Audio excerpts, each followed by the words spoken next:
Listen, I'm not scared of these guys. These guys think they intimidate me, and they think that I think that they're scared. Oh well, if they're scared, that's on them. I'm gonna bring the pain to them, and that's all it is. Then we go see how tough you are, tough guy.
Yo, welcome to Carter's Corner Pocket, where we feel the rocket. Today, I'm talking GameStop.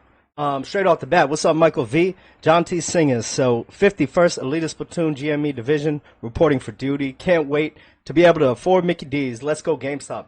100%, man. 51 shares. You know I bought mine today. I'm just accumulating in the meantime while these people drag this thing on, taking forever. Taking forever. They're taking forever. Prolonging this. Richard Newton with this T plus 35 things. I mean, we already know. You do the research. You know they're doing reverse repurchase agreements, total return swaps. That's what they did. And yeah, it's probably 4 years, probably 3 years, right? That's why it popped up recently.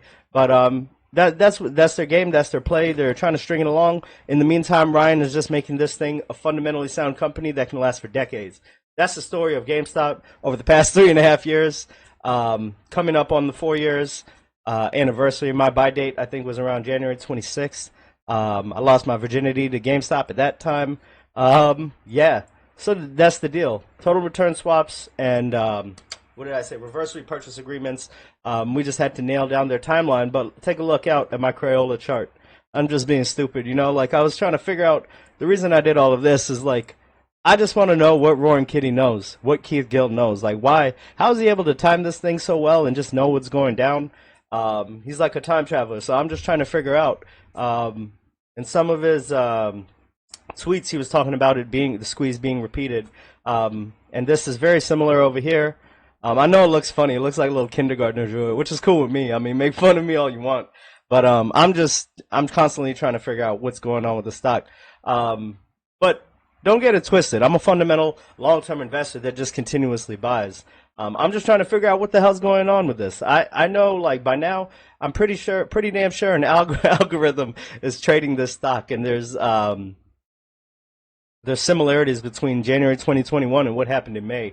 He knew when to get in, and look at this spike right here. I mean, take a look at this. Comes up, comes down around here. That's what I indicated red. I'm just trying to match it up to what's going on over here. We kind of have a W pattern right here, which is it marked in orange. Here's the W in yellow, coming down with the green. I mean, you don't have to believe me. I don't even believe me. But I'm just trying to figure out what the hell's going on, right? So we've got this over here with the green matching up over here. It looks a lot better on the recent squeeze. It looks a lot better on the 6-month time frame to match this area up. So since I'm in it, I might as well just do it right now. Get this over with, because this isn't really important. This is just me just trying to figure out what the hell's going on with the stock. In the meantime, while I'm bored, because I know Ryan is doing work, I know he's putting in the work that needs to be done. I know I'm bullish on GameStop, their strategic moves, how they're not so eager to just jump into the market with $4.6 billion in cash, soon to be $5 billion. Everyone wants him to rush into the market, merger and acquisition, do something, but he's not going to do it if it's detrimental to GameStop. And he's very strategic with his moves. He's an assassin the way he moves. But let's take a look right here at what's going on. So if my Crayola chart is true, we're going for a downtrend. And look at where the downtrend. I'm a little scattered. This whole stream is going to be scattered because I made this a few days ago. I was supposed to do it a few days ago, but I've been a little busy. That's usually what happens. Let's see.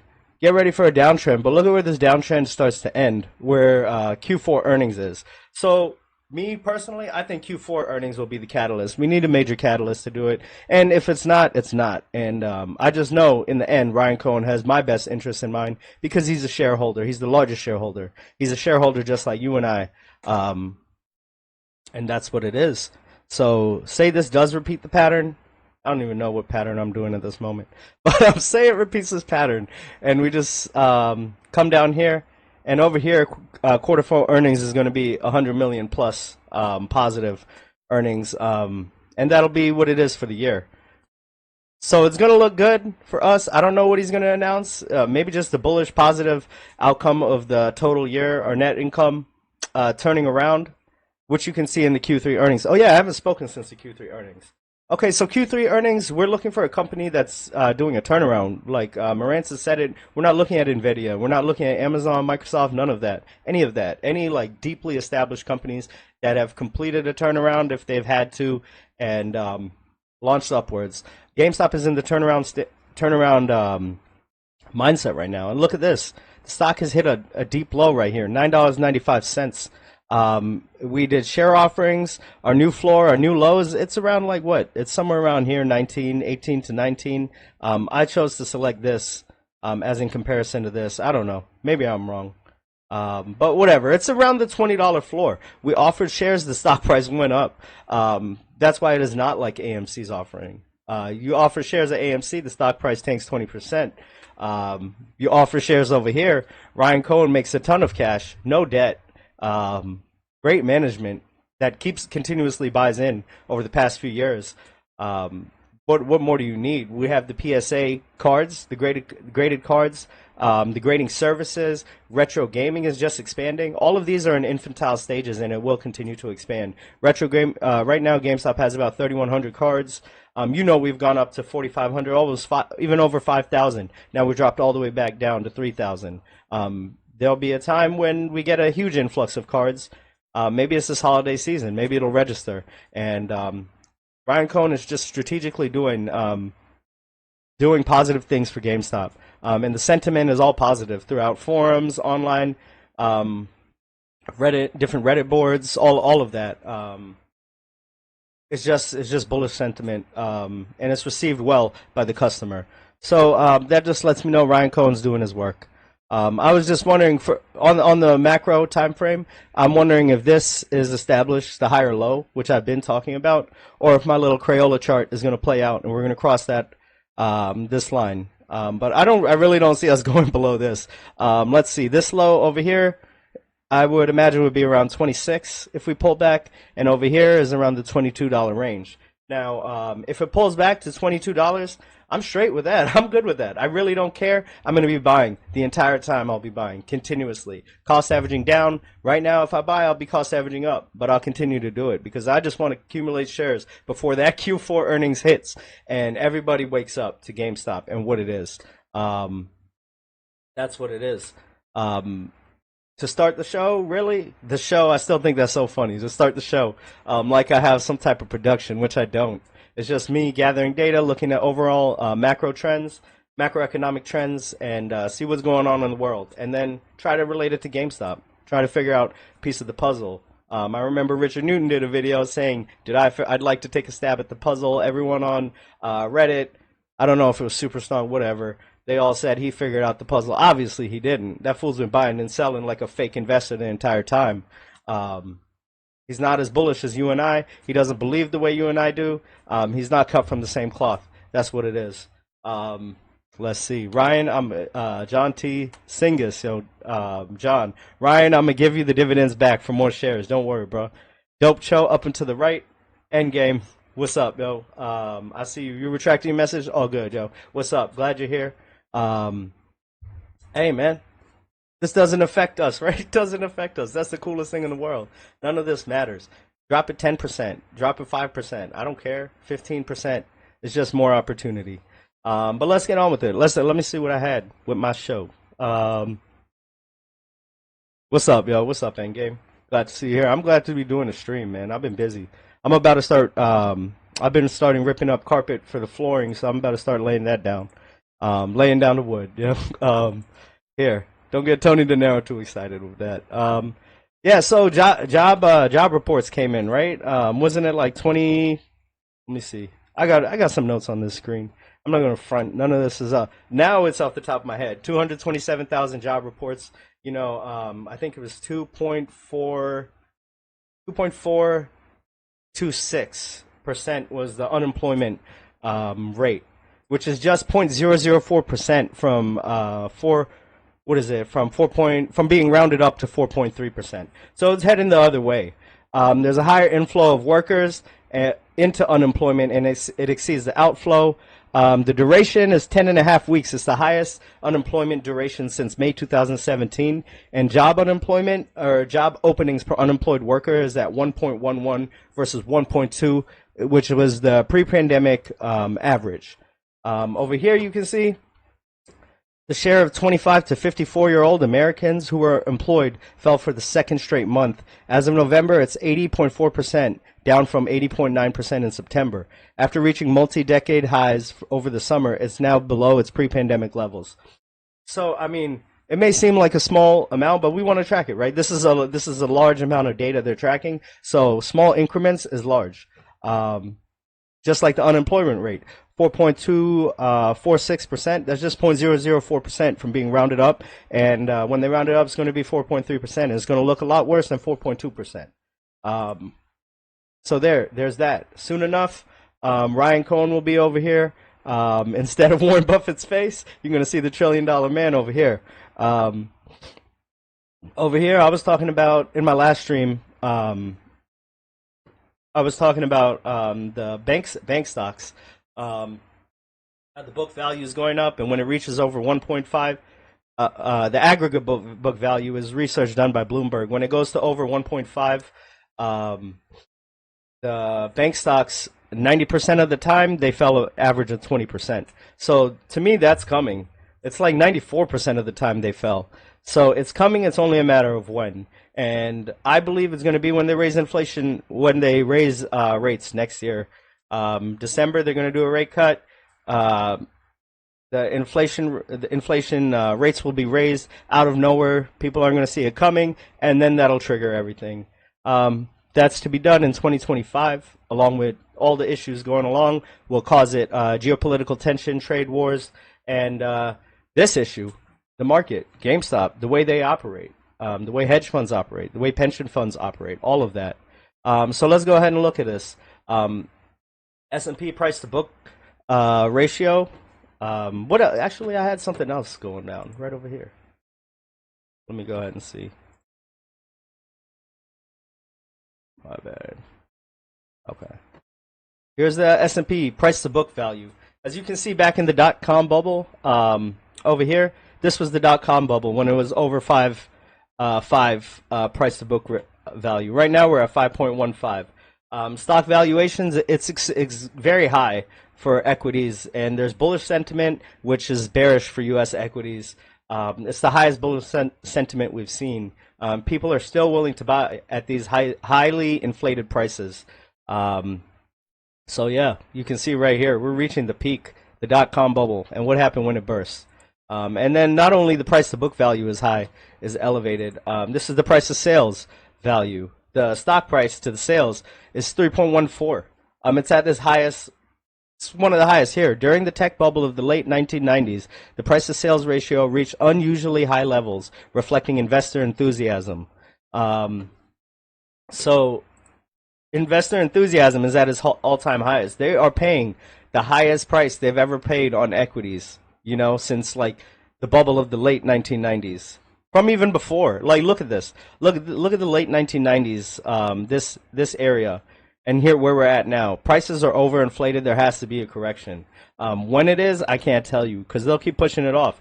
But we have all of these things surmounting, like unemployment, geopolitical issues like trade wars, the new election. What's Trump going to do? Treasury rates, the yields just ticked up. We have China over here. China stocks lead losses as Asia's bearing stimulus pledges to fall short of expectations. The authorities, the government tried boosting the economy with stimulus that just didn't pan out. And I told you before it wasn't going to pan out. And there was a sell-off in the markets over there. It's a lot of stuff going on around us that like GameStop, don't get it twisted. I mean, do I believe in naked shorts? Yeah, I believe they did it just because of the people behind it. But I'm investing solely on the play of GameStop and the fundamentals of it. Yeah, money markets. Where else was I? Money markets. Money markets can face problems as well because the Treasury issuance increased. Sorry, my bad. I'm looking for. I don't even here. See, I'm all over the place. Treasury yields tick higher as traders look ahead to fresh U.S. inflation data. So yeah, it ticked up the highest level in 3 weeks. It's at 4.35%, the 10-year. China's market sell-off, we talked about that. Money markets could face problems when Treasury issuance increases. Issuances are mostly financed in repo markets. The strain of dealing with the large increase in issuances. Unexpected research. I'm just typing out risks, right? Unexpected resurgence in inflation, geopolitical tensions, trade wars are for the following year, 2025. JP Morgan used secured overnight funding rate futures as a proxy for volume of treasuries being financed. It found that the secured overnight funding rates, the volumes had more than doubled in 2024 alone. And the spread between the secured overnight funding rate and Fed funds rate is rising. Why is that troubling? It's troubling because it indicates financial institutions are charging more to borrow money, which in turn reduces the availability of credit and increases the cost of borrowing. So things are going to start reversing, you know. But hey, like, just invest in GameStop and I'm good. Like, that's my advice to me, because I'm an individual investor, you know. I'm not giving anyone financial advice. Like, I'm not telling anyone price PE ratio of the S&P is at 38.9, surpassing its 2021 peak. It's only second to an all-time high of 44.2, the dot-com bubble. You know, I'm not going to say any of that, right? Basically, our PE ratio of the S&P is 39, surpassing 2021. All-time high is 44. So, I mean, we're approaching. The dot-com bubble, what? You learn from history. History doesn't repeat itself, but you learn lessons from it. Here, higher Fed rates. I'm not paying for these paywalls. Higher Fed rates are not totally off the table. People are forgetting, like, if you track the news continuously, you'll see, like, the day-to-day switches. Like, they'll talk about recession 3 days ago, and then 3 days later, they'll talk about everything being all great and grand and, like, rosy-eyed. So it's always good. Like, look back at articles in September, August, June, July, last year. I mean, keep doing it. I'm trying to get an overall trend of this market. Let's see. Financial Times, hell no, I'm not paying that. Federal Reserve officially warns U.S. Central Bank may need to raise interest rates again. They're warning you. They're telling you. It's not all downhill, cutting rates, and everything's all rosy. That's what it is here. Now let's get into this. We look all over. GameStop roars higher. Read this before buying, though. It's just typical media manipulation. You know, excitement behind Roaring Kitty's last stream was short-lived as GameStop shares quickly dropped from 60 to 20. As investors cooled to the idea that the largest holder of GameStop stock had any material impact. Analysts expect the company to lose 0.03% per share. GameStop revenue has been trending lower by 30% per quarter. Today's rally is likely an increase in expectations of the earnings report as the Buy the News event. Investors should expect that any disappointment from GME's report next week will target a return to 20. Price anchoring, they're trying to do that. We already know 20 is the bottom, right? It's not going south at 20. And if it does, we continue to accumulate. Look at these articles coming out. Young men are making risky bets on crypto and politics and ranking it right now. Look at the intro line. I don't need to read all of this. I'll just read a little bit of it. Byron Haynes lost so much money on meme stocks, crypto, and betting that he goes by the name financial failure on online forums. He might need to rebrand. The six-figure cryptocurrency portfolio jumped more than 30% election day. The gold he owns has increased 28% this year. The investment accounts where he trades stocks and bet presidential elections were up. It's all talking about betting and all of that. It talks about young men hold a disproportionate share of this kinds of risky and volatile investments that financial professionals tend to warn against. Right now, they're hitting pay dirt.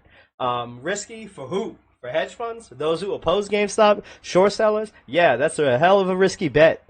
It's not risky to me. With my mindset, my sentiment, the Warren Buffett mindset of not holding this stock like a farm, I'm going to do that. I'm planning on holding this stock for like forever. Like, not even playing. I'm going to hold a portion of my shares forever. This thing will continue to go up.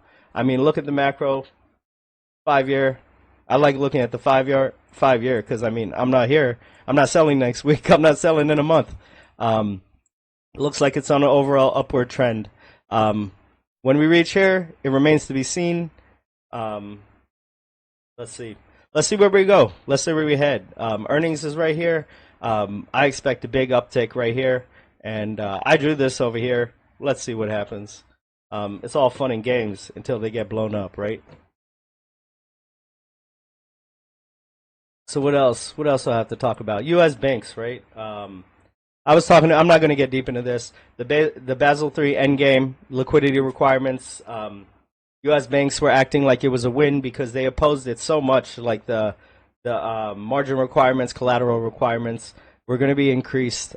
Too many banks will go under if these requirements were enforced. So they fought back, and they're trying to get like instead of 19% capital requirements, they think they won at like 9%. But it's all being redrafted, and it's going to be somewhere in between. We'll see what happens when this gets implemented. To me, this is the most interesting thing happening next year for banks and overall margin requirements. All banks, yeah. So This is what I'm looking at. I don't know when it's going to be implemented. Probably like mid next year, but it's definitely going to be implemented. See, U.S. banks welcome Basel endgame victory as Fed loosens requirements. This is September 11th. And now, like a few days later, banks have played silly endgames on capitals. They win silly prizes as a result. Lobbyists for American banking industry will presumably be congratulating themselves on a hard game well won this week. But if you read some more, they're still going to implement it. This has not gone away. Maybe they're readjusting the initial requirements, but it's still coming. So you're going to see a lot of small regional banks go under if this ever gets put into place because of their exposure to commercial real estate. All of this reporting is going to have to, all of the requirements and margin will have to really truly be put up. And who knows how leveraged they are? It's all self-reported. So how leveraged are they really? This could be the thing that forces them to report it. But along with capital requirements, they want more granular reporting, not just overall numbers, blurred lines, and all of that. They want granular, detailed reporting on their operational risks, on their securities sold, not yet reported. All of that is encompassed in this. So it's literally called the Basel 3. I'm gonna say Basel 3 Endgame. It's literally called the Endgame. What did Roaring Kitty tweet with Thanos putting on the gauntlet? Wasn't that Avengers Endgame, or was that another one? Something like that.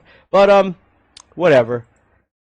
Until then, Ryan Cohen is making sure GameStop will never go away.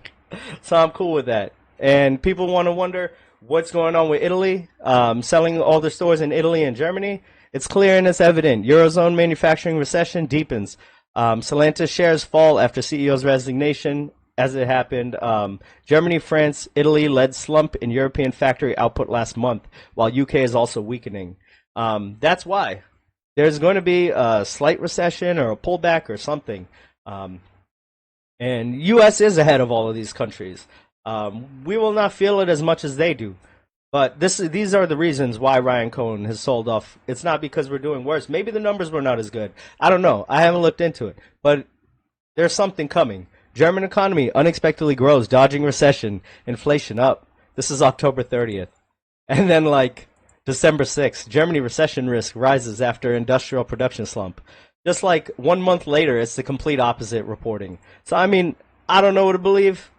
I can't believe these people. They're telling you they dodged a recession, and now they're telling you recession risks rise. We're just teeter-tottering with this market. If really, honestly, it feels like Greece. You know, like I'm not that old, but you know, it feels like a game of chicken. Two cars, two like Mack. Let's just say Mack trucks, because that's what GameStop is. Two Mack trucks heading at each other, and whoever moves out the way loses. You know, and we're not moving out the way. We're hard-headed. We're strong. We are determined, and we know what we own, what we hold, and we know that they need it and they want it so bad. But in the meantime, while we're playing this game of chicken, we got Ryan Cohen being MacGyver over here, making deals with everyone, getting Nat Turner on the board. Ryan Cohen is a smart man. You know how I know? He has Nat Turner on the board. I said it before. The smartest man in the room, the wisest man in the room, knows what he does not know. So Ryan Cohen, maybe he's done the research. Obviously they went to Nat Turner, showed them their whole plan, and he was like, wow. He was wowed by them. We're going to look into that video today. But I can't even remember what I was talking about. I don't care. Ryan Cohen's a beast, man. Oh, yeah. He brought Nat Turner. He knows that he is not as knowledgeable as Nat Turner. He probably knows Nat Turner's a good guy. He seems like a good guy. Angel investor, right? On many different companies. So he brought in an expert. Ryan Cohen knows what he doesn't know, and he has the humility to admit that. So he brought Nat Turner onto the board. Nat Turner hasn't bought any shares yet, but maybe they know. Maybe they know. You know, maybe they know there's an algorithm at play. Maybe they know when things are going to slump. I don't know. I really don't care. All I care about is Ryan Cohen owning shares, Alan Adel, Larry Cheng, Jim Grube. I don't even want to butcher the other lady's name, but that's all I care about, really. This is a long-term thing for me. It's a whole nother relationship. Yeah. So look at this. PS5 disk drive is back in stock, but only for GameStop Pro members. So was it sold out? I thought Michael Packer Booty Clapper. I thought that joint was. I thought disk drive was going out of commission. It's all digital now, right? People are realizing the value of physical discs, the collection. Like I want physical, and that's the way I'm going to be forever. You're gonna, the only way to get me off physical is by not making it anymore, you know. And then I'll probably just won't even buy systems, and I'll just buy the old school stuff. And you know where I'm going for that. GameStop, and they want to make it. They want to manipulate everything. Manipulation. Capitulation. Here, GameStop plans widespread store shutdowns. This is what's in the news now. Widespread store shutdowns after closing 300 locations last year. It really makes it seem like the reason we're closing is because we're not producing. Like, this is all strategic. You know it. I know it. There's Thomas H. Lee, that dude. Suicides. Oh, we're gonna get into suicides also, and not the workout. They just want you to feel bearish sentiment, bad about the stock because it hasn't come. Whatever MOAS that you got into it. MOAS is not going to happen the way you thought. The way it was happening in January 2021. They changed their game plan. They changed it up. They changed the rules. They changed their approach. And that's just what good people do, good managers do. They're able to admit that this is wrong and we're going to change the game plan. Good football teams, good coaches, you adapt as you go along. Ryan Cohen adapts as well. While they're adapting, we're adapting. He's gotten all the technology stack changed. He's doing everything. Omnichannel marketing, share offerings, getting almost $5 billion in cash. That's nuts. And no debt. We came from $1 billion. Now we're at almost 5. Like, that's crazy to me. How can you even be? And people are like, oh, GameStop's just a bank. Cool. I'll be that bank. Yo, I'll be a bank. Imagine if they get Roaring Kitty on the investing side. That would be wild. Like, you damn well know he could take GameStop to 10 billion. Like that. Like that. You know he could. That's crazy. But take a look at this. GameStop over the last month, 6.27%. 6 months, let's just go to year to date, right? Up 70%. 1 year, up almost 70%. So who's winning here, right? Who's winning? We are.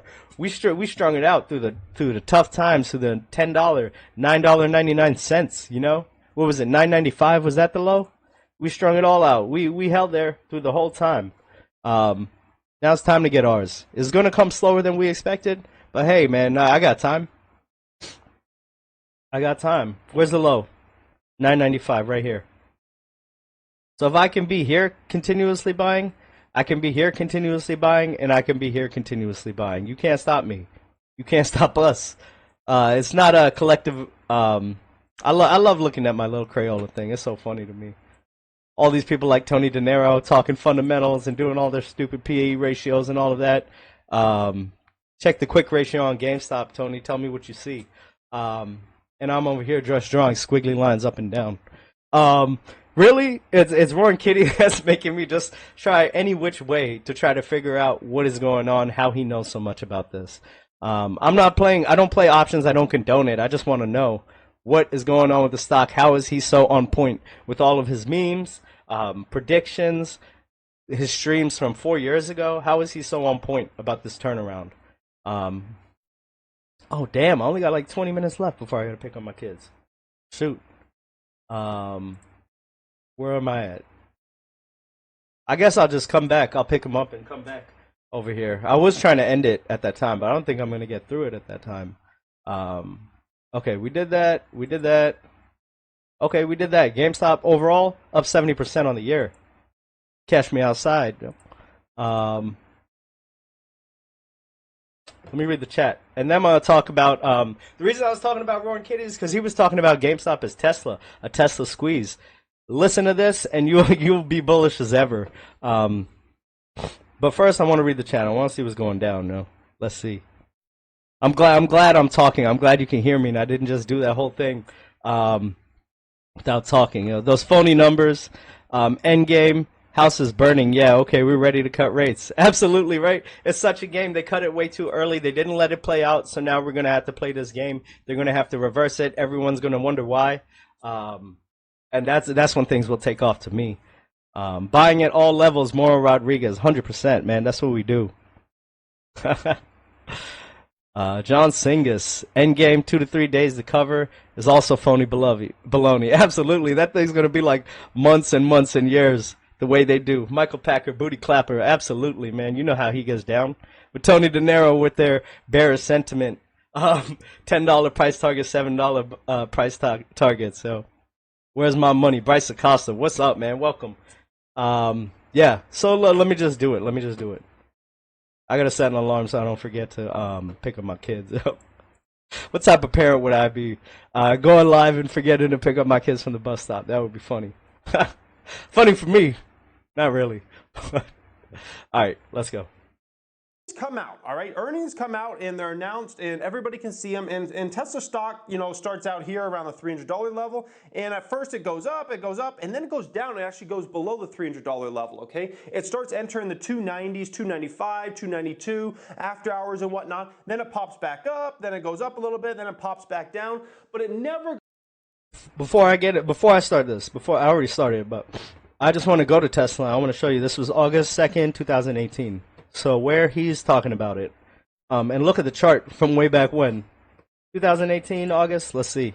Look at where Tesla is now.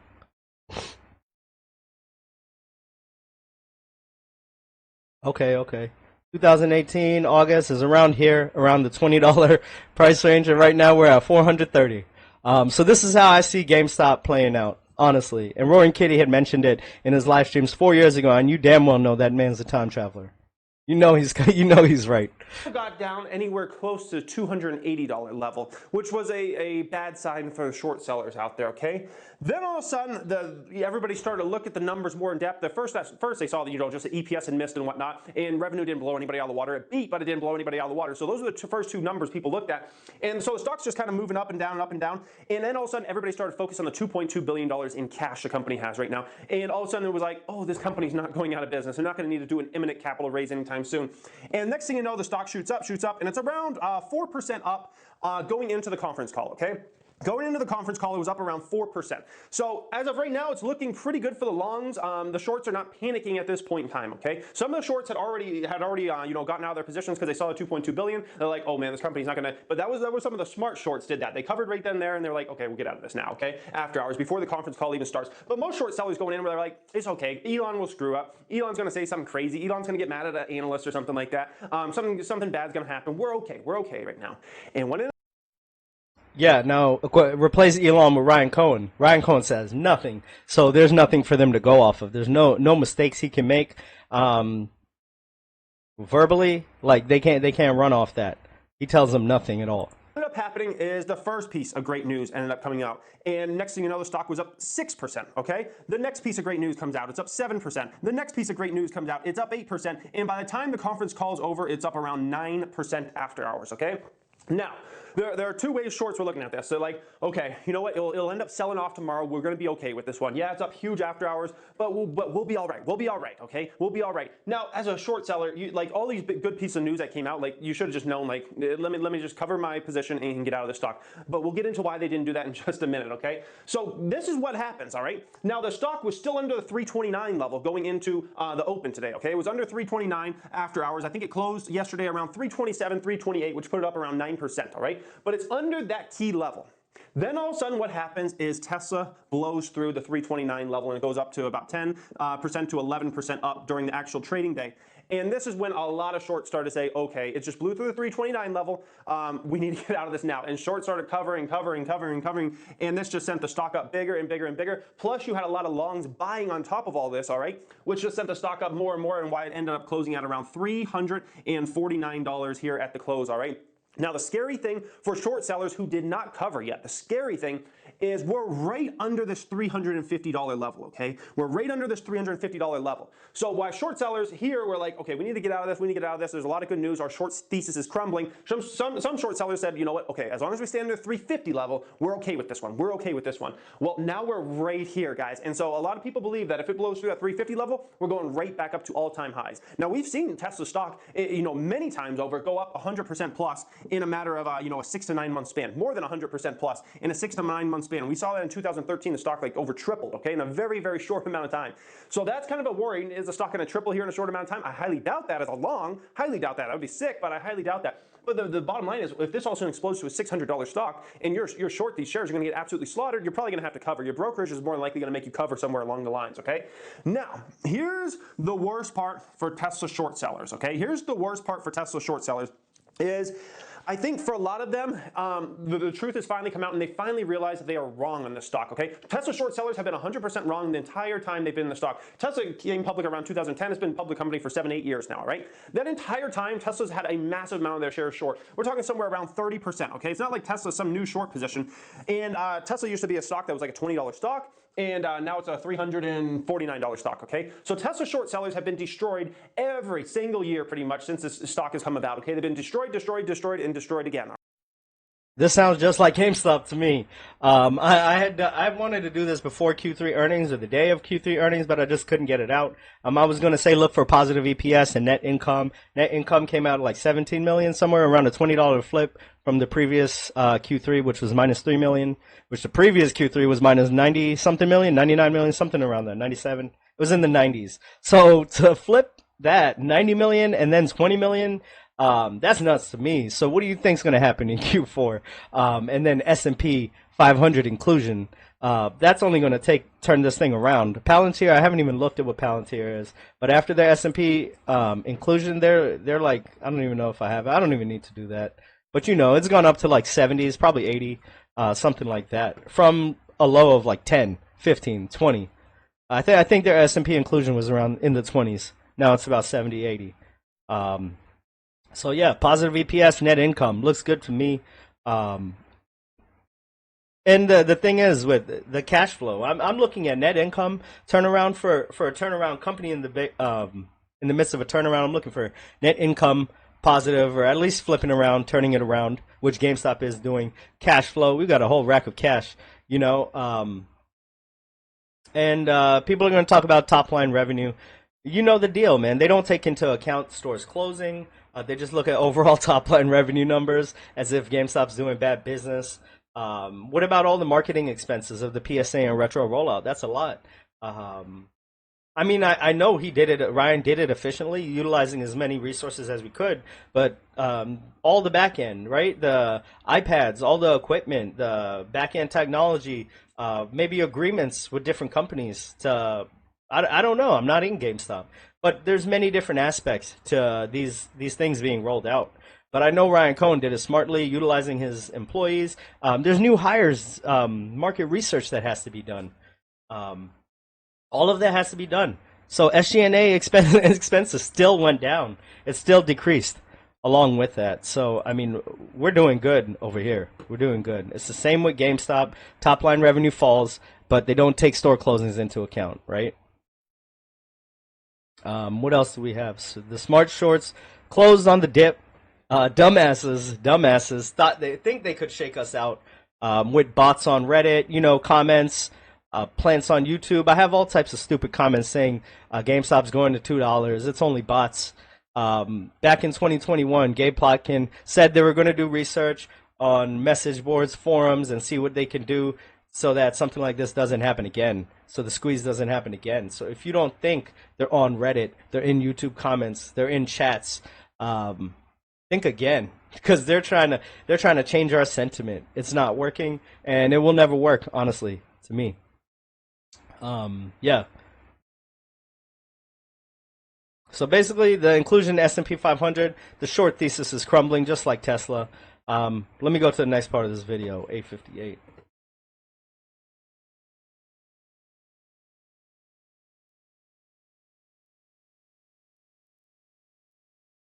And another, yeah, okay. Before I start, I just wanted to. I have notes. I write too much in my notes. I just want to be able to stare at it here. I don't even want to read. Okay, so basically the thing is, the short percentage is down 20%, right? It's about, it used to be plus 20%. Now it's around what? It was like 8-9%. And the stock has come up to $20. So that all of that is self-reporting. I want to ask, well, how much did Enron self-report before they collapsed? Bear Stearns, Archegos, Credit Suisse, all of that was self-reported, right? But they all collapsed. GameStop's going to come. It's going to blast off any day. And it'll just be random to me. That's what I believe. And the thing is, what Ryan Cohen has done with PSA and Retro, there's nobody else that competes with us nationally. He's found out it's what they've done from Mark Vadden and Blue Nile and Chewy. They see what Amazon. You heard this on my rant stream. I don't know if it was last night, the night before. Last night I passed out. I had acupuncture and that thing put me out. Like, it's my second thing of acupuncture, and like they gave me like 30 needles. Apparently that's a lot, and they left it in for like 20 minutes. And like it does something with your blood flow, makes you tired, and all of that. But whatever. So get back to the story, yo. GameStop, the only national company that's a retro retailer and a PSA retailer. There's nobody doing what Ryan Cohen is doing. There's nobody doing what GameStop's doing. That's why I'm bullish. He is looking at things like these types of opportunities. His mentality is to compete with Amazon, but why not look into these corners of the market that are underexplored, unexploited? Not to say exploit like as in a bad way, but just to get into this market. We're the only nationwide chain that does this, and that we're gonna bring it all in that way. Automobiles, okay? The short seller thesis has been Tesla's going to run out of money. Tesla's going to run out of money. They're not going to have any more money to do anything. Well, Elon Musk just pretty much ruined that on the conference call last night when he said the company expects to be profitable from here on out on a non-GAAP basis, guys. That is a big, big thing, okay? Cash flow positive, barring any insane things to happen, a recession or something like that, the company expects to be cash flow positive from here on out. So the short seller. So just wait till Ryan Cohen does that. When people start realizing our net income is positive for every single quarter, things are going to take off. Your two main theses on this stock are gone. Your two main things. The other guys are coming. Where are they at? Where are their numbers at? They're nowhere to be found. You've been telling us this for years and years and years and years. Where are they all at, okay? And the second part is they're going to run out of money. Well, if the company expects to be cash flow positive from here on out, what do you have to go on if you're a short seller at this point in time? So the smart short sellers, they just admitted their loss here. They covered their shares. They said, you know what, live to fight another day. However, most short sellers are still short going into this one. And what it comes down to, guys, I'll just be completely honest, it comes down to human emotions, okay? These are a lot of men out there, okay? Men, what do we like to do? We like to fight to the death. We believe we're right on something and we will fight to the death. We want to win. We've got to win. We can't accept that we failed, okay? It is so hard for us to just accept we were wrong. These short sellers have been wrong every step of the way, and it's just looking more and more like they are completely false in their thinking around Tesla stock. But the short sellers will not just admit that, dude, we were wrong on this one, okay? And it's a hard thing as a male. It is a hard thing as someone, that wants to be the best and, that wants to just fight to the death. It is really hard for us, okay?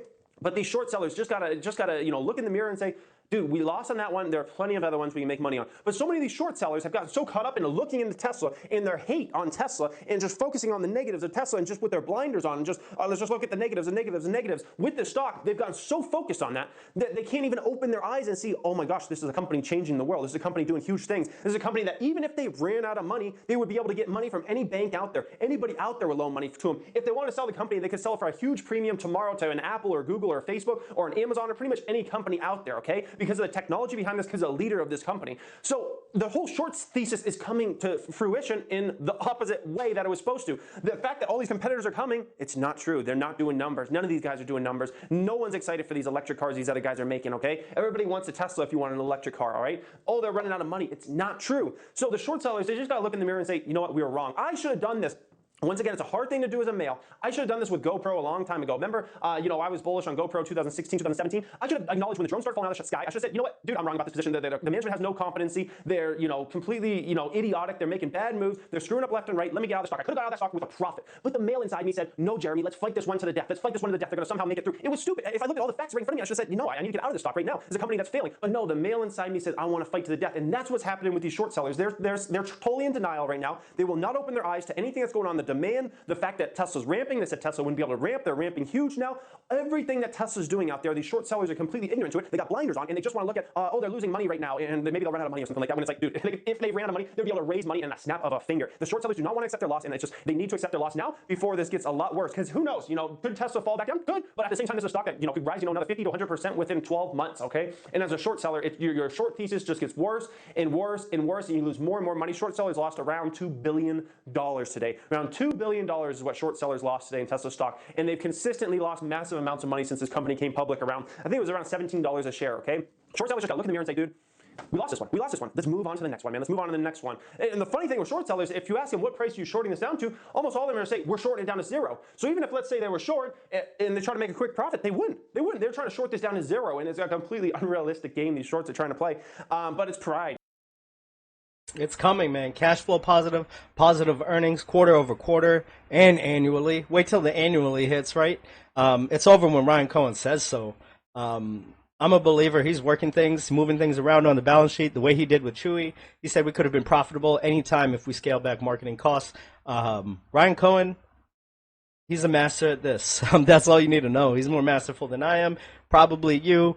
But yeah, that's what it is. And the whole complex, men fight to the death.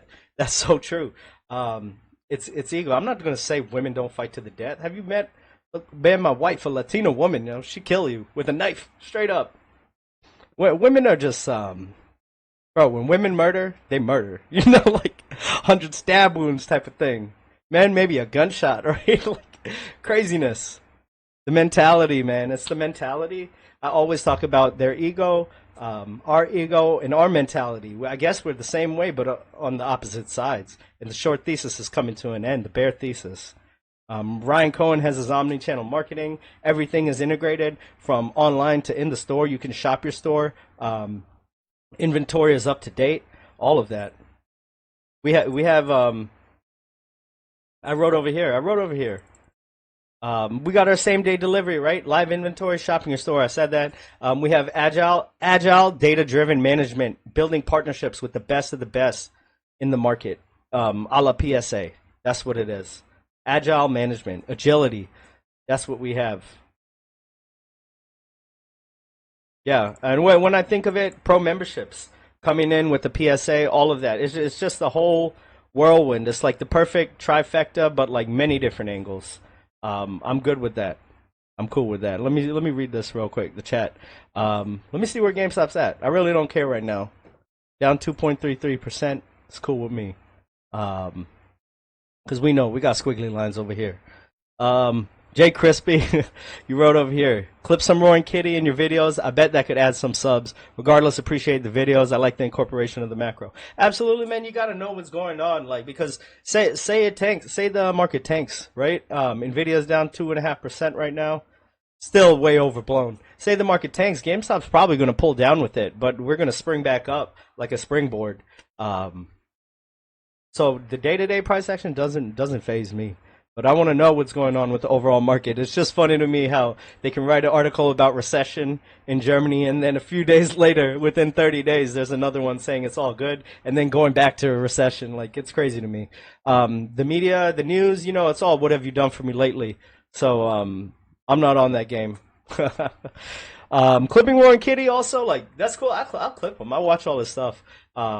It's cool to get new subscribers, more subscribers, watch your channel grow, but remember, I'm in it for me. This is just me tracking my investment and having fun with it. Because we've done the research, we know what we hold, what we're capable of, and we know the direction this is heading. Every day that goes on, we get closer and closer to our goal, and that's what it is. That's what it is. I'm good with gaining people, not gaining people, losing people.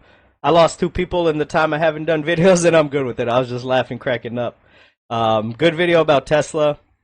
Oh, I'm bullish on GME. Yo, Irons, man. I'm bullish on GME, but sorry to say Roaring Kitty is a pawn in this game. He only tweets during times to bait newcomers into short-term options. Price is crushed and nothing ever happens. Patience.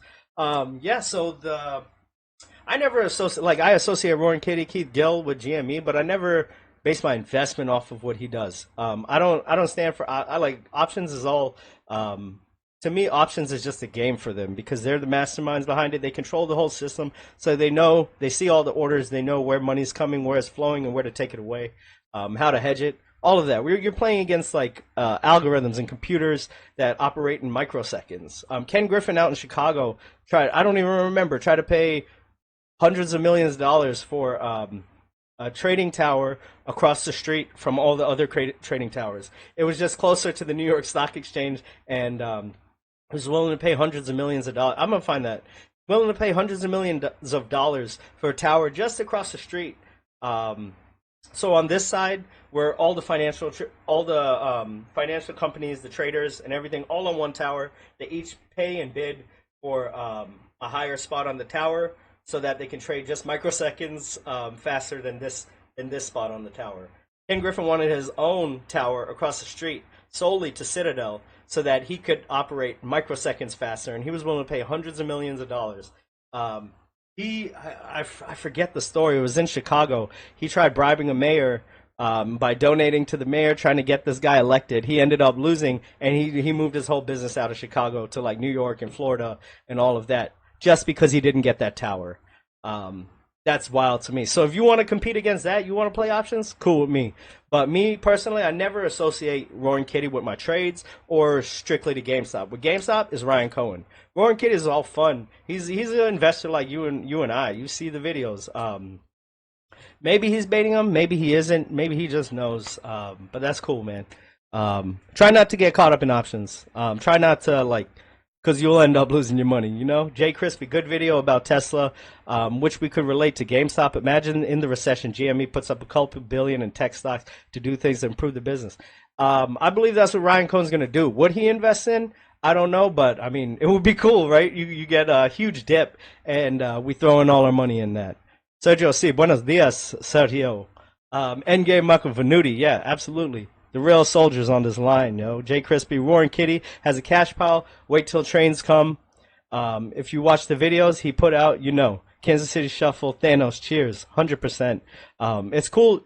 It's so fascinating to me the way he knows the market and the stock. And the thing is, him buying, him live streaming dropped this stock. Him just saying specific words shot the stock up. You know, him posting a meme shoots the stock up. The system is broken. I get it with sentiment, but a tweet should not raise a stock 100%. That's wild to me. That's crazy to me. This is just so fragile. It lets me know how fragile the system is that they're built up. Inking All Days over here. What's up, yo? I gotta pick up my kids in a few minutes. Let me open up my bus app real quick, just so I don't miss them. Yeah, so basically, it's wild to me how a market maker can be a hedge fund as well, because you know everything that's coming. You can predict the future, and you're also investing. That's just a cheat sheet, a cheat code. Let me go ahead. This Tesla video was it, because as I watched it, I was just thinking over and over. You can just replace Tesla with GameStop, and it seems about right. All right, cool. I gotta head out in a second. I'm gonna put the chart up real quick, and I'll be back probably in like 10 minutes, 7 minutes, something like that. But before I do that, no, I'm not risk it. I'm not gonna risk leaving my kids at the bus stop for a live stream. For me tracking my individual stuff. I'll be right back, guys. I'm gonna play some music. Guys and girls, if Sharon or Wendy or Amber up in here or see it, I'll be right back. And yeah, talk about gaps. Here's a gap down here. I go off gaps. If I'm looking at gaps, I like to look at the bar, not the wick, just to be conservative. So yeah, I expect a pullback of GameStop to at least 27.75. If you want to go here, 27.50, which is probably what it's at. I just expected a pullback when we got this shot up. I saw this clear open gap, and generally gaps tend to get filled. So that's what it is. I'm gonna leave this up. I'm gonna be right back, guys. Play some music real quick. Put it in my hand as well. All right, I'll be right back.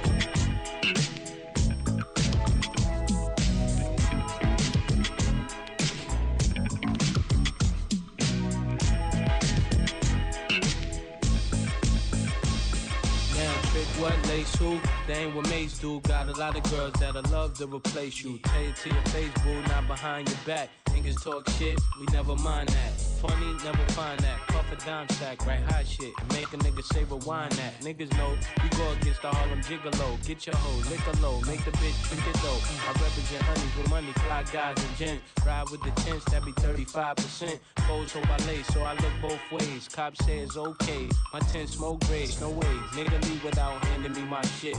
Got plans to get my land and my six. Niggas out of town don't understand this shit. Pop champagne like I won a championship. Come on. Been around the world and now, yeah. And we've been player hated. I don't know when, I don't know why. Why they want us faded. I don't know why they hate us. Look at our ladies. On trying to say I was a one bedroom, dreaming of a million. Now I'm in beach houses, cream to the ceiling. I was a gentleman living in tenements. Now I'm swimming in all the women that be tense. Went from bad boys to the crushed linen men. Now my dividends be the new Benjamins. Hoes of all complexions, I like cinnamon. Make sure you got some hoes, well nigga, send them in.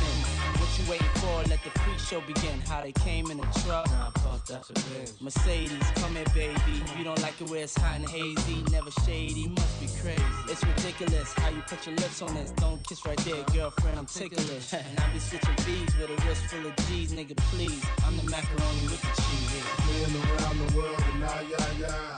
And we've been player hated. I don't know when, I don't know why. Why they want us faded. I don't know why they hate us. Look at our ladies. On drop the faded.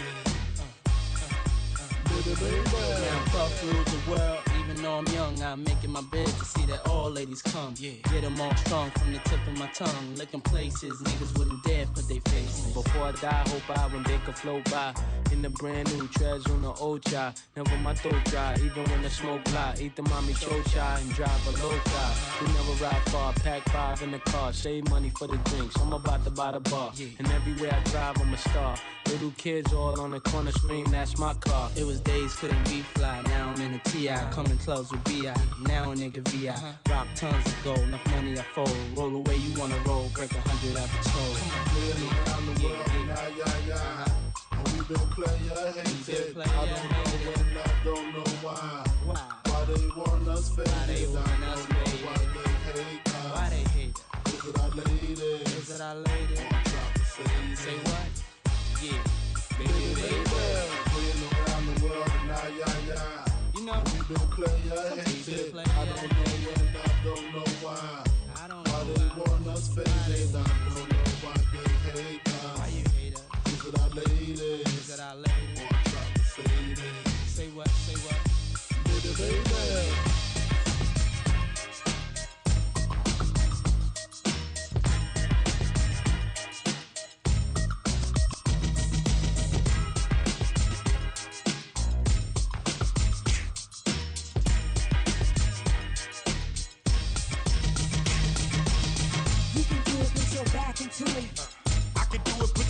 Into it. You can do it, put your back into it. I can do it, put your ass into it. You can do it, put your back into it. I can do it, put your ass into it. You can do it, put your back into it. I can do it, put your ass into it. Put your back into it. Put your ass into it. Tick, tick, boom, hear me banging down these back streets. Loving Black Street, treated like an athlete. Life ain't a track meet. It's a marathon, fuck the cemetery that a nigga gets buried on. We be coming to the day we die. Nigga, ask the bartender if you think we lie. But if you think we hot, nigga, think again. Cause when it's sink or swim, you got to think to win. And if I drink this in, everybody will know it. Cause I ain't going for it. So pray to the Lord that I don't pull out. Cuss out and bust out. Go to nigga round. Make the trigger shout. You can try to smoke an ounce to this. Well, I pronounce this shit. Baby, bounce them tits. Mama, move them hips. Baby, shake them cheeks. I got dick for days. You got ass for weeks. Don't stop, get it, get it. That's real. Don't stop, nigga, hit it. I will, I'm gon' do it. Gon' do it. Gon' do it. Do it, do it. You can do it, put your back into it. Come on. I can do it, put your ass into it. Come on. You can do it, put your back into it. Come on. I can do it, put your ass into it. Put your back into it. Put your ass into it. Now all I wanna do is have fun with my loved ones, loved ones, relatives, and my cousins. And I got them by Candy the Crush dozen. Controller, yo. When they buzz on, Yeah, dude, this is the. We got Ice Cube playing. What's GameStop at? Down 2.71%. Yeah, this controller is nice. It was like $75, and you know I got the 2-year warranty on it. Because these PS5 controllers, they break. I don't know about the drift and all of that. But, yeah, yo, where were we at? Let me continue on. Yeah, man, overall, I don't care about subscribers. I'm good, yo. I'm just trying to put out good information. Maybe I should, right? Because I'm just trying to put out this information for GameStop, just so, like, to get people on board. Just, there's so much negative influence on GameStop. I just want to be positive on it and just show what GameStop has to offer. Let me make sure the door's closed so my kids don't come busting into the stream. Because I know they will. They'll try to.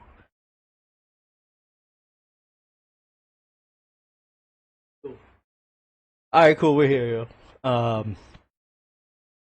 Cash pile. Okay, cool. So, here's Warren Kitty. Y'all know. You're a real GameStop investor. I was thinking too. I was having a laugh, like, oh, if you want to be viewed as a high margin growth stock, right? High margin growth company and stuff. Well, maybe the quick way to that is to just issue shares, like Tesla. just issue some shares, and you'll be viewed that. I joke, but I'm not even totally joking on that front. Like, we talked about this a while back. Like, it can be opportunistic to issue shares, raise some cash if you're serious about really transforming the business. We've talked about this a number of times on the streams about even Cohen might propose this. You would raise that cash balance, and you would go gangbusters, and you would just be deploying that cash all over the place. No matter how big their cash balance was, if you were very, very serious about it and that was the path you wanted to go down, you would issue a ton of shares, raise a ton of cash, and go. And you would go at it, right? And so I wouldn't even put it past. We don't know Cohen's full plan, but it wouldn't be crazy to me if that were part of Cohen's plan. Like, raise a ton of cash and do this in earnest. Now, this at the money offering isn't anything crazy big. It's nothing nuts or anything like that. What was it for? I think the quick take was it 100 million or something. That seems to align. Is this it? Do I got it open? Where is it? Yeah, about $100 million, right? Which just so happens to be a bit larger than what the debt coming due in March, right? It just so happens to coincide with that. I do think. Are we still selling off here? I do think the market tends to struggle with long-term optionality. If you heard in the conference call, the market management team was making abundantly. Okay, that's one. Here's another one. He said it again. Same thing. I didn't say I'm bullish. Okay. First of all, I thank you for sharing, Chris. Chris saying that he thinks that I'm too bullish on the shelf offer. Just to be clear here, I'm not bullish on the shelf offer. I am just much more neutral. I'm just neutral. Maybe if you're saying this, Chris, I'm not bearish enough. That could make. I mean, then you could say that maybe. It sounds like that is the case, where I'm not nearly as bearish as other folks, but I wouldn't say I'm bullish on the shelf offering. You know what would have made me bullish on the shelf offering? If that shit was for $1 billion, then I'd be like, sick. You know what I mean? Like, I've said this on many past streams. If you were serious, $1 billion, $2 billion, $400 million, e-commerce gaming giant, the more you're going to need a shit ton of cash. Get ready for it. And you're not going to be paying out dividends. You're not going to be doing buybacks. You're going to be reinventing the business, and that's going to take a shit ton of cash. And it's conceivable that if this shit had been for 500 million or $1 billion, something crazy, something absurd, it would still sell off on it. But I think now people are going to be like, holy shit, they are serious. That's how I am, and that's exactly what Ryan Cohen's done. It's there. This man, the time traveler, has done it. That's the only reason I'm just trying to figure out what the hell he knows. You know? We got a whole rack of cash. We're ready for the turnaround. We're ready for the technological transformation. We're ready for the transformation of what's going to happen. And when GameStop, the business just becomes profitable quarter over quarter, year over year, and the transition can fully occur, then it'll go full on 100%. Until then, hey, yo, I'm just chilling and buying. You know it. Same story. In my eyes, like if it was 300 million to 500 million, it's the same optics cost. The market was gonna sell off. The market was not gonna like an at the money offering altogether. So what difference does it make? 100 million, 300 million, 500 million? Just do it. And then you might get people talking about, whoa, why are they doing so much? People's immediate reaction would be they need it. They're going to be burning cash and they're screwed. That would be the initial reaction. I feel confident about that. But there would be a later reaction, especially if Cohen got involved, like, holy shit, they're going to have a shit ton more cash to execute on this turnaround strategy. And so, anyway, I'm more neutral on it for this stuff, and but yeah, I'm definitely not as bearish as folks. So that I. These videos just tell me everything I need to know. I'm glad he made these videos, and it takes digging to find them, but hey, it's out there. And then we got this whole thing with Nat Turner. But before I start this, let me just, since I'm back and I don't have to worry about the kids and anything, let me just show some stuff I got at GameStop. Some nice things, right? Like the controller I was showing. Got this stuff, holiday shopping. Got some Pokemon boxes, Conan cards, Batman Cowl. $15 can't be. Got this Magneto helmet. Set the joint up. Check it out. Acting stupid. I don't know how Moran's live streams with the helmet on because it's uncomfortable as ever. But the joint, it comes $45. $45 for this. Regular price $100. It comes with like nice box too. But check it out, man. Check it out.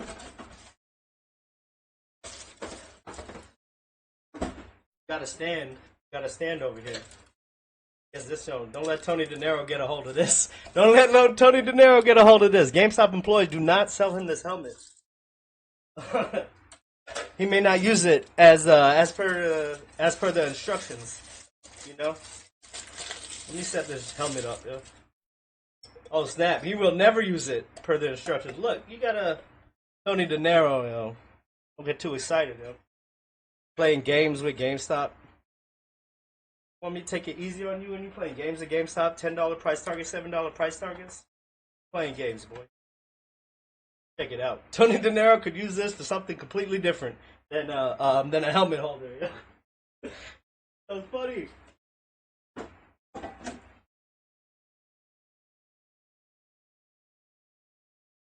Check this out. $3, huh?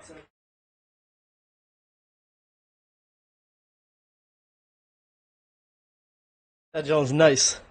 All right, cool. Nat Turner. I want to watch this video just to see the sheer execution of GameStop and Ryan, and how how they do work, the whole mindset and the way they operate. Kind of the other big thing that you guys had this year was the GameStop stuff, and I have to imagine, like, how does something like that come? Like, obviously, GameStop. I always pause it after I start. But what I took from this, I mean, you can see as you listen, and I'm sure you've watched it on Morance's live stream as well. It's my kind of first insight into way that they're operating behind the scenes. I mean, I knew they were operating. I knew they were a legit management team. But the way Nat Turner, someone that's deep in this game, someone that's has a high business acumen, and is in the retail industry, the way he glows about GameStop's management and the way they went about this deal and how prepared they were lets me know that my cash, my money is in good hands with Ryan Cohen. Got into cards with the whole, like, they wanted to buy cards back and stuff like that. But how does something like that come together of two? I don't know that you guys are two companies that you would think would be like a match made in heaven per se, but it feels like in the early on it's worked quite well. But how does like something like that come together to even begin? Yeah, I have to give them credit. I mean, this was their idea. In fact, when I first heard the idea, and our corp dev team, as I mentioned before, they spearheaded this and deserve credit as well. Like, I was like, what? GameStop wants to, buy I'd been to GameStop many times in my life, but I just couldn't connect the dots initially. I'm embarrassed to admit it. Like, like the great, like, to buy graded cards, like that's where it started. And then, but they were so smart about it. Like they knew that they wanted to limit it to graded. They knew they wanted to, which I love, start with PSA, graded only. They knew about card ladder. Like they knew everything. And they came to us, they're like, here's what we want to do. And we're like, all right, like, here are APIs and here's card ladder and have fun. And then, they called us a few weeks later, like, hey, we want to start accepting raw cards for grading. I'm like, what? Like, what do you mean? Like, you're not a card shop. And then, boy, did we realize, how wrong we were. They're very fast moving. Like the speed at which they got both of those programs out was like Elon Musk style. It was really cool. So seamless integration, no hiccups at all. Usually there's on rollouts, there's hiccups, there's problems, and you got to fix it as you go along. The problems were minimal. That just lets you know how much research is done, how much testing has been done. Ryan Cohen built this idea and is approaching other companies. He's being proactive. He established a very detailed and succinct plan. Basically, it's easy for Nat Turner. He made it basically undeniable for him to say no. Undeniable. When he sees the preparation that GameStop has taken, he's like, these people are detailed, they're on point, they mean business with this. So he got on board. He's in our board of directors now. So you're listening to a board of director talk. When the buying thing came out, I was like, okay, like I get it, but I don't. When the group submitting thing came out, I like immediately a lot of people were like, I'm not giving my cards to GameStop. You're crazy. That's what I said too. I said it to them. So I remember doing the video on it, and I remember being like, I think this is kind of gonna work. Like we're not the audience for this. Like my audience of the YouTube channel is, and there's actually people that comment all the time that said that they're using it and it's been working great. But generally speaking, I don't know that my audience is the audience that GameStop's going for. I think they're going for that casual audience, and I'm sure I have to imagine you're probably seeing a bulk of TCG coming in from. Yeah, it's like 90%. That. Yeah, that doesn't surprise me at all. But like I kind of get it. Like I kind of got that part. I'm like, I think this is actually going to work. So I wasn't like super surprised. Yeah, we were. I saw, like the revenue numbers come out in the GameStop thing. Oh yeah. I'm like, I'm not like super surprised that they got that many cards in. Yeah, no, it's really again, kudos to them for figuring out the operational plan, the marketing plan, the training. Like, I mean, doing this at like thousands of stores or whatever it is. I mean, it's super impressive. And I should have known because like on Twitter, I don't have like a ton of followers like compared to some other like crypto and these stock but like I'd comment on PSA like the instant offers thing, and then 90% of the replies are GameStop people. Like, when is this going to launch on GameStop? I'm like, what do you like? I think there's more GameStoppers than card collectors responding to commenting on stuff now. So it just shows you how big of a brand GameStop is, how big their retail presence is. What's that quote? The story of, or I'm gonna butcher it, but their demise was far exaggerated, or whatever the right, the Jay Crispy, Michael V. Always been a console guy my whole life, but now that I'm getting older, I feel like I want to buy a nice PC, set up and give it a go. Me too. I've only really, but like for the last like forever, I've been buying only like PlayStations, right? Sony. I've had Sega Saturn, Sega CD, Dreamcast, all that old stuff. Maybe one day. I don't know. I haven't ever been a PC gamer. It's only been consoles, but yeah, whatever. Just interrupt. Plain Bagel, Jay Crispy. Plain Bagel question, Ryan. This is an example of CEO that thinks outside the box. That's why people don't get it. Just because they don't think the same way.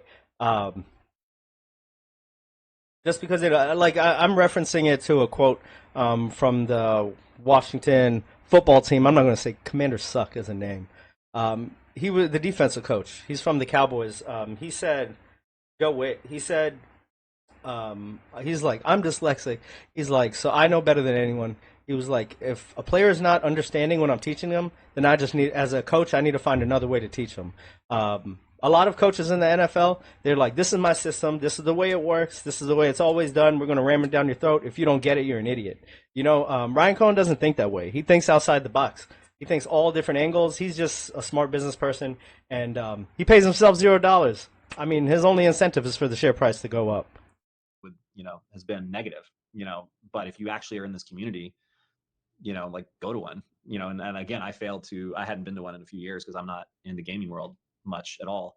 I'm a card guy, but the community is really alive of people going to those stores, buying cards. So I went to one literally an hour ago here in Orange, Southern California, the town of Orange in Orange County. And I mean, there's more Pokemon cards in there than games. It's probably be Card Stop instead of GameStop. That'll be their rebrand when they become maybe National Card Stop or National Card Shop. I just think it's really impressive how they've pivoted, or not pivoted, wrong word. They've adapted and really integrated trading card games, especially into their brand, but also their stores. Yeah, I mean, they were kind of forced to. And that's the thing, the national chain store. There's no other place like it. That's the biggest thing that you got going for him. Nat Turner, I don't know if he said it in here or not. So far, he said, I can only think of like a handful of LCS stores, local card shops. that there's more than one chain, and he's talking about like 2 or 3 locations. So it's definitely not nationwide. We are the only one that does this. And every time, like almost every time I go in, I see someone standing in line with cards ready to grade. Those little tiny cards that barely take up any space can be worth hundreds and hundreds of dollars, thousands of dollars. That's some profit margin for you. And what we offer as to what we sell, and you damn well know the stuff is selling. The $1,000 cards are selling. I've been tracking it. $1,500 Final Fantasy cards. There's a $2,000 Final Fantasy card right now. I'm not collecting it, but someone out there is. It's an e-commerce market where anyone can buy it, and we can ship it to anyone. It's amazing. Because it's not like physical video game media is the future. You know, everyone just wants to go on their PlayStation or their Xbox and click buy it now, and it just downloads. Like, there's not really a need to walk into a physical store and walk out with a physical disc anymore. So I don't know to do something. I don't know gaming at all. I'm so naive there, but you're probably right. Well, now you're going to be an expert now. No, I'm the card guy. But I mean, from your guys' I don't know. What's that? I said from your guys' perspective too, that like instantly gives, like, I don't know how many stores, I remember talking about it in the video, I remember off the top of my head, like that just gives you instantly like hundreds of physical drop-off locations. Yeah. Like just at the you know the flick of a press release. Yeah. So the 2 things, we hear this a lot. People really don't want to ship their cards. Not everybody, but a lot of people. That's what's holding them back from submitting. People think that's the only reason that they don't submit through directly. The other reason is that a lot of people, like over half, we see this with our local drop-off events when we go to an LCS, and they just have like 2 or 3 questions they want to ask about grading. Like, is this card? Is this worth grading? What's this worth if it gets a 9? How does it work? Like, and the cool part about GameStop is that they have a person behind a counter. LCSs have the same thing. The problem with LCSs is like I can only name 2 of them that have more than 1 location, and so there's no scale to any of them. And we've desperately been adding new dealers, new shops over the years. But yeah, to your point, the cool part of GameStop is they have a lot of locations. But what's even cooler is that they have humans in there that are passionate, who are working there, who are happy to answer questions about the Pokemon cards you just walked in with. They may not know everything about it, but at least they're a friendly face that can, help you. And like I said before, GameStop's done a great job of training, their employees across the country to, answer these sorts of questions. And that's And that's the thing. That's the thing that's missing. Burton, yo, what's up, man? I see you. What's up, man? Good to see you over here too. Cadillacs and Dinosaurs on Sega CD was awesome. Hey, Seuss, yo. 51st Platoon, what's up? Yeah, Plain Bagel questioning Ryan, yo. That dude's a fool. I don't like him, man. Canadians. Until GameStop, the only Canadians I like, Ryan Cohen, Sharon, yo. And if there are any other Canadians that are regular in the chat, I don't know about, I like you too, but GameStop really got me hating on Canadians, man. Seriously. Josh Harris, Apollo, Moran's Hill with his private equity angle got me into researching all of that. Josh Harris, Apollo Global Management, all of it. We're talking about Thomas, what is it? Thomas H. Lee, the 80-year-old billionaire, 78-year-old billionaire that shot himself. Why? What did you do? This thing's awesome. It's awesome to me, the way Ryan Cohen operates. That's a big part of what holds people back from grading. The cards are out there. It's not an issue of that. It's, it's a person walks in with their binder and they're like, here's my son's card collection from 1999, Pokemon. I want to submit these and sell them. Which one should I? Like that. We see that, a lot. Yeah, sometimes I think we're so in the thick of it of like, oh, well, submitting the PSA is easy. Like I just log on, I fill out the really thing, send the cards, and it's good. Like it's the simplest thing in the world because we do it all the time. I think people lose perspective of, okay, little Timmy wants to grade his Pikachu that he just opened, and the mom and dad have no idea what PSA might even is. Oh, it's really hard. I mean, we say all the time, our customers are experts. That's our biggest strength and weakness. Like the people who submit to us know what they're doing. The weakness is that it's really intimidating when you don't know what you're doing. Like pull up our online submission center, declared value. Like what are these? Like which we just removed, thankfully. But like that's max value now. Yeah, max insured value. Yeah, there's so many little things like that turn people off. Like we have I can't say the exact numbers, but hundreds of thousands of people sign up for PSA for an account every year, make it to the online submission center, and then don't submit. So it's Ryan Cohen, you heard that. Hundreds of thousands of people make an account and they don't submit. The Ryan Cohen has attacked a pain point, the biggest pain point of the submission process: shipping, filling out the information, declared value. The pain point is admitted by the CEO of Collectors Universe, who owns PSA. He of all people knows the weaknesses and the risks of his business and the submission process. GameStop does it for you. We take care of everything. And we've got a human, a warm body behind the counter, someone with emotions. That's the thing, right?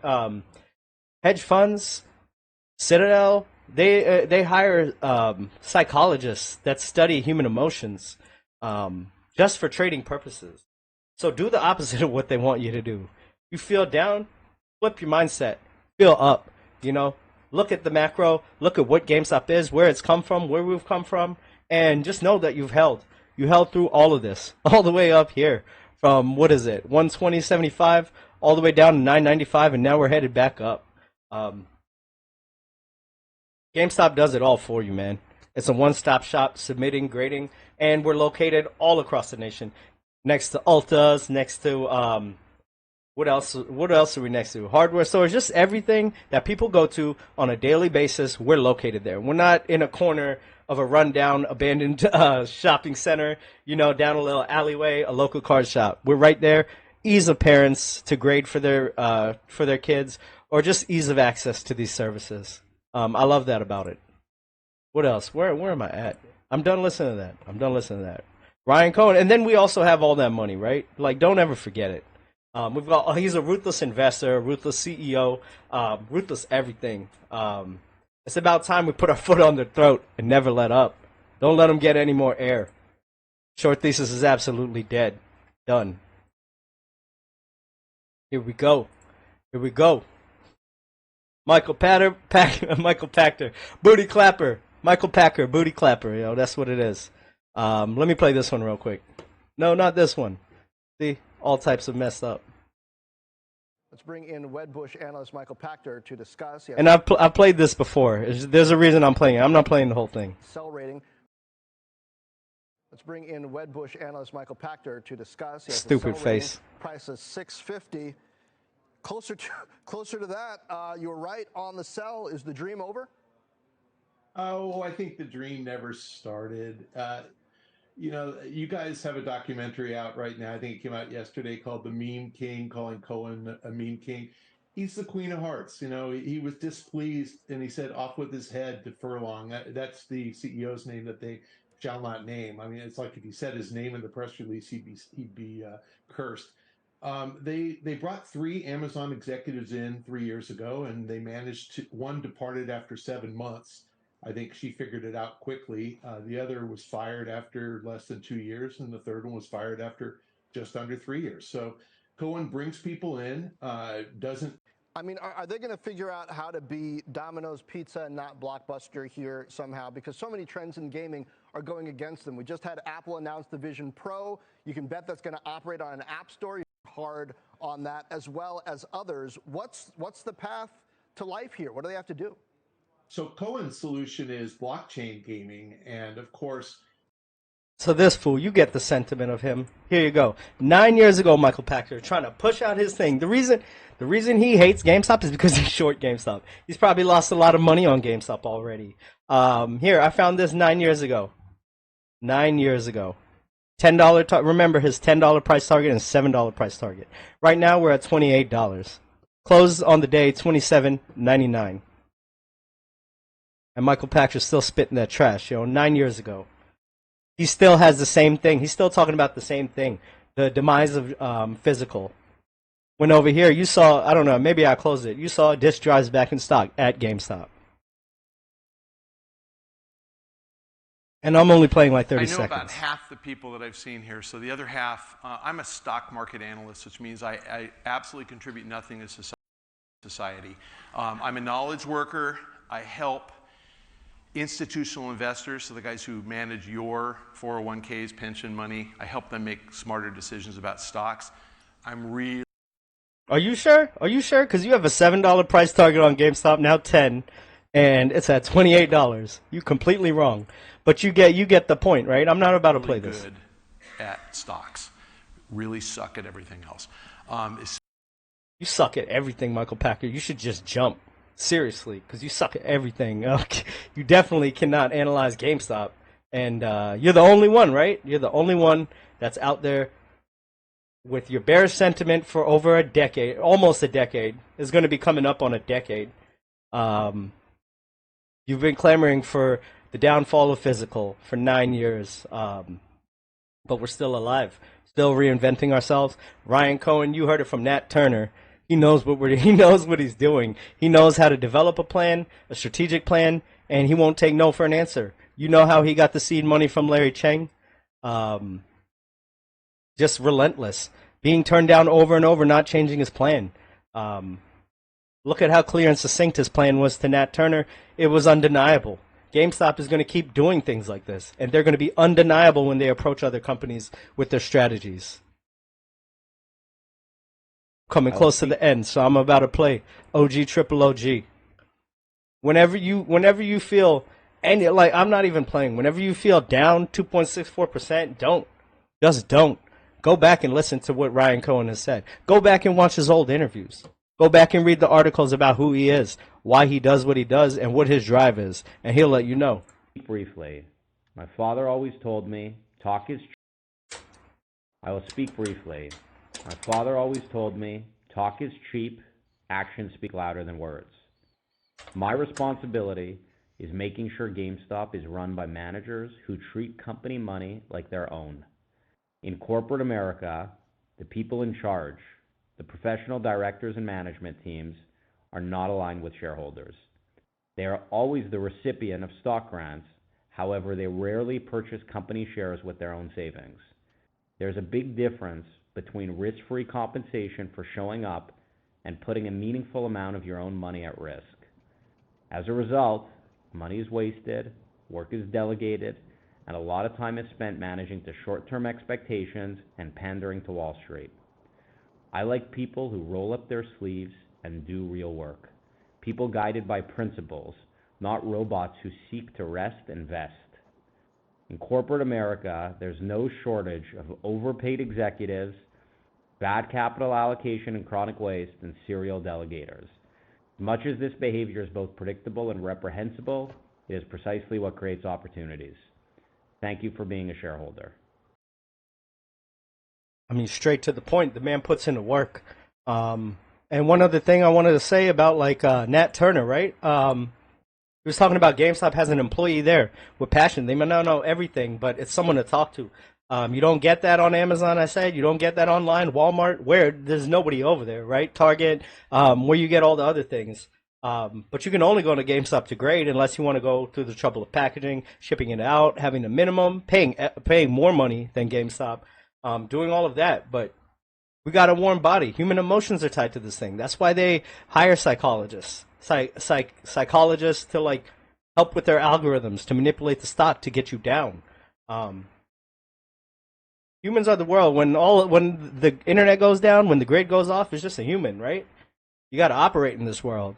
People tend to forget that. We're always interconnected in technology, but human emotions are a real thing. Connectivity is a real thing. A warm body is a real thing. Tony De Niro just needs a warm hole. That's it. Doesn't matter if it's Richard's plain bagel or whatever.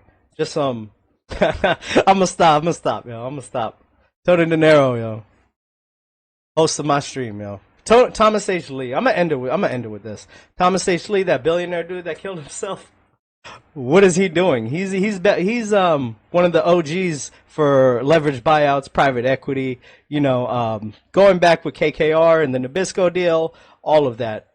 Shot himself dead, 78 years old, with billions of dollars. Nobody knows why. Nobody says why. But I do know Hillary Clinton's been all up in his house. So I don't know what's going on. It's just funny to me the way these things work out. But I'm on my way out. I'm going to play this, then I'm going to play some music, and then I'm going to bounce. I got to go make some pizza dough, piano later, all of that, man. You know the whole nine. Here you go. Tom was a constant presence. We've shared births and weddings and anniversaries, state dinners at the White House, lively parties from New York City to Martha's Vineyard to the Hamptons, during good times and tough ones. Tom and Ann's house was, as all of you know, a place filled with family, friends, and lots of laughter. As Lou just said, It was fun. Their door was always open, no invitation needed. Come as you are, be cared for like the big extended family that they created and nurtured. That was Tom's way. While Ann was the glue that kept everything together and the life of any party, when you showed up at their door, there was always the official greeter to meet you. Password, sir. Who took your coat, asked what you wanted to drink. Thank you, sir. Always had ideas, quickly conveyed about what you should be doing with your life. Would tell you about an interesting person he had just met and needed to introduce you to. He'd show you the latest book he was reading, sometimes pressing it into your hands. He'd share his latest joke, sometimes, not always, cleaned up for company. And yes, he would encourage you to eat, endlessly eat. He would pick up the phone anytime you called, with advice, with concern. That was Tom. Considerate, caring, generous, unpretentious. Bill told me yesterday he never had an uninteresting conversation with Tom Lee. Oh, I'm gonna trust Hillary Clinton and Bill Clinton, right? Because, you know, they're stand-up citizens. Yeah, I was about to get real wacky on you. If my wife can do horoscopes, I can do this, all right? I don't even know if any of this is true. I'm just having fun over here, man. But a billionaire, 80 years old, you're at the end of your life. You're a billionaire. You have nothing behind, you have nothing, nothing negative about you. Like, so what was coming out about him? What was going to come out where he had to blast himself in his office with billions of dollars and the whole world to go? And, like, I'm sure he has grandchildren, all of that, kids, whatever. Was it something with children? Was it something with the financial markets? I don't know. But nobody knows why. We'll figure it out one day. No suicide note, nothing, no. Until then, man, I'm gonna play some music. I'm gonna be out. I gotta go make pizza though. I got all types of things to do.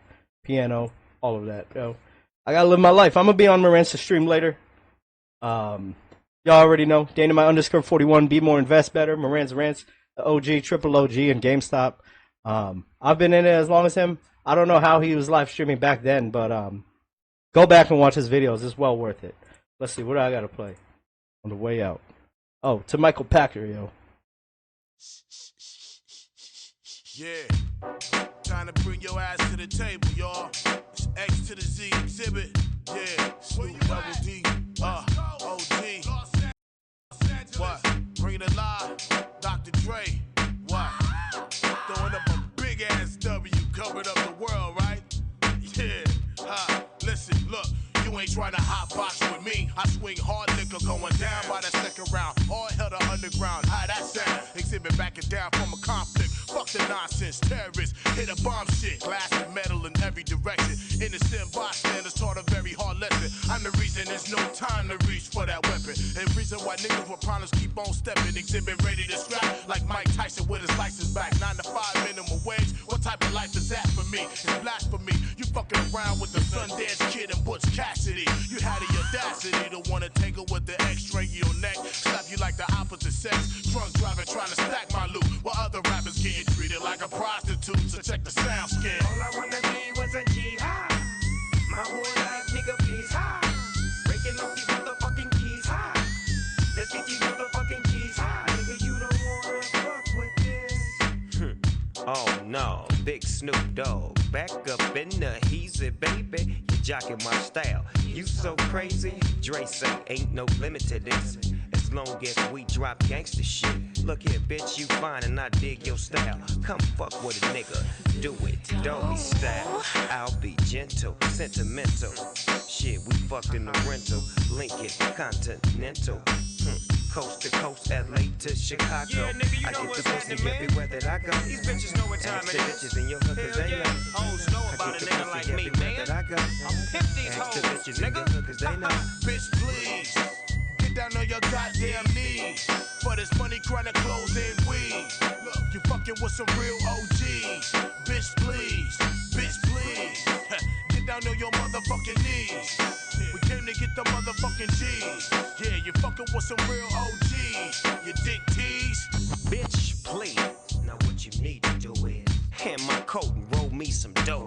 Different strokes for different folks. Oh, you like setting niggas up and getting them lows. Oh, cute little bitch with a whole lot of heart. Shit gets thick when the light gets dark. She say she got some lick for me, worth about 200 G's and 30 keys. Now check this out, Dre.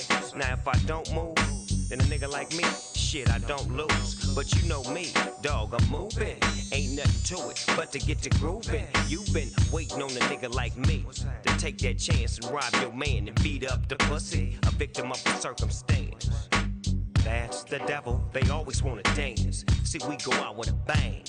I'm trying to work this cold thing and take this whole thing. I get the money everywhere that I go. I bust a bitch and take her money for show. I get the money everywhere that I go. I bust a bitch and take her money for show. You don't wanna step to me. Still claiming DPG. Till the day I DIE. Still claiming GME till the day I DIE. Wanna Yo. step to me. Still claiming DPG. Till the day I DIE. You don't wanna step to me. Still claiming DPG. Till the day I DIE. You don't wanna step to me. Still claiming DPG. Till the day I DIE. So there you have it, man. Yeah, these things right here, look like this card over here, 935. Before, I want to say a month and a half ago, 2 months ago, we had about 5 of those. They were all gone, and this one just came back on. So these things are moving.